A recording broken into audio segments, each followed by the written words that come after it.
കുട്ടിക്കാലത്തെ summer vacation തുടങ്ങിയാൽ ഉടനെ മെയ് 1 നമ്മുടെ കൂടെ മംഗള എക്സ്പ്രസ്സിലൊരു പോക്കുണ്ട്.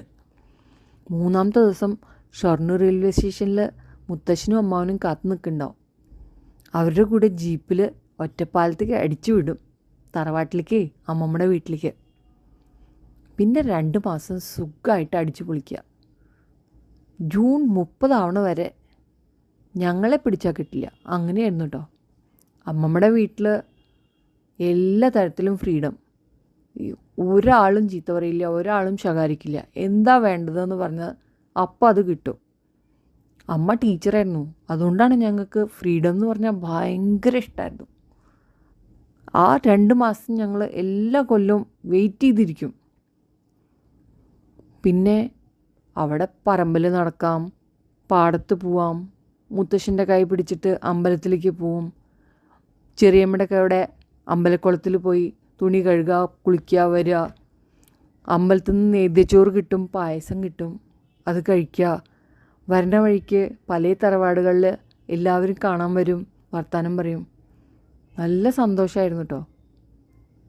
പിന്നെ പേടി വന്നത് എപ്പോഴാച്ചാ, ഒരു പ്രാവശ്യം അനിയത്തിക്കുട്ടിയുടെ ചെവിയിൽ രാത്രി വണ്ട് കയറി. അത് കഴിഞ്ഞപ്പോൾ തൊട്ടാണ് എനിക്ക് പേടി.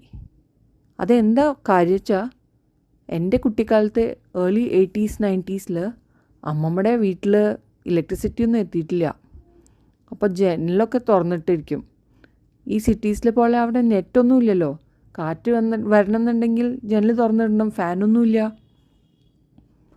അപ്പോൾ ജനൽ തുറന്നിട്ടിരിക്കുന്നതുകൊണ്ട് കണ്ട ഏജന്തുക്കളൊക്കെ വരും.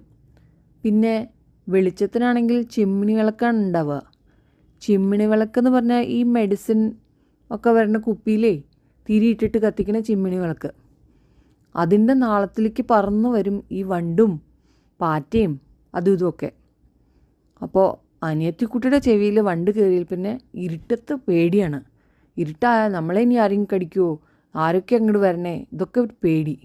അമ്മമ്മോട് പറഞ്ഞപ്പോൾ അമ്മമ്മ പറഞ്ഞു, എന്തിനാ കുട്ടിയെ പേടിക്കണേ, ഇത് ചൊല്ലി കിടന്നുറങ്ങും, ഒരു പേടിയും ഉണ്ടാവില്ല, ഒരു ദുസ്വപ്നവും കാണില്ല. ആലത്തൂർ ഹനുമാനെ, പേടി സ്വപ്നം കാണരുതേ, പേടി സ്വപ്നം കണ്ടാലോ വാലുകൊണ്ടടിച്ചുണർത്തണേ. ഞാനൊക്കെ കുട്ടിക്കാലം തൊട്ട് ഇതുവരെയും ഇത് ചൊല്ലിയിട്ടാണ് കിടക്കുക. എങ്ങനെയാണ് ഇത് ചൊല്ലിയാൽ പേടി ഉണ്ടാവുക? ഹനുമാൻ കൂടെ ഉള്ളപ്പോൾ ആർക്കാ ധൈര്യം നമ്മളെ പേടിപ്പിക്കാൻ? അത് കാരണം നിങ്ങളും ചൊല്ലിക്കൊള്ളൂ കേട്ടോ. പിന്നെ നിങ്ങളുടെ സമ്മർ വെക്കേഷനിലെ വല്ല മെമ്മറീസും ഉണ്ടെങ്കിൽ കമൻറ്റ് ചെയ്യൂ കേട്ടോ.